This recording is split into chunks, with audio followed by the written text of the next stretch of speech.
হে প্রিয় বোন, কথাগুলো খুব মনোযোগ দিয়ে শোনো।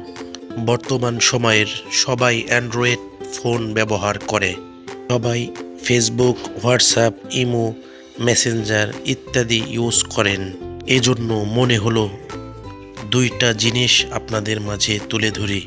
নাম্বার 1, বর্তমান যুগে আমি মানুষকে চেনা খুব বড় মুশকিল। আপনাকে হয়তো ফেসবুক, হোয়াটসঅ্যাপ, মেসেঞ্জার, ইমো ইত্যাদির মাধ্যমে নক দিয়ে প্রাথমিক মিষ্টি মিষ্টি কথা বলবে।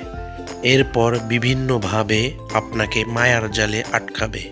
তারপর যতদিন ভালো লাগবে ততদিন আপনাকে ব্যবহার করবে। আর যখন আপনার প্রতি রুচি নষ্ট হয়ে যাবে তখন আপনাকে বিভিন্নভাবে ব্ল্যাকমেইল করবে। এজন্য খুব সতর্ক থাকতে হবে। কেউ নক দিলে তাকে এড না করাই ভালো। ভুলেও কখনো ভালো ছবি তো দূরের কথা, কোনো ধরনের ছবি দিবেন না। এবং ভিডিও কল তো দূরের কথা, অডিও কলেও কথা বলবেন না। আপনার সাথে কথা বলার জন্য সে হয়তো বিভিন্নভাবে আপনার সাথে অভিনয় করবে। যেমন বলতে পারে, প্লিজ শুধু একটাবার, ইত্যাদি ইত্যাদি। এমনকি নাম, পরিচয় ইত্যাদি কোনো কিছুই দেবেন না। নাম্বার 2, যে ব্যক্তি মনের সাথে যুদ্ধ করতে পারে সেই হচ্ছে প্রকৃত যোদ্ধা, বীর।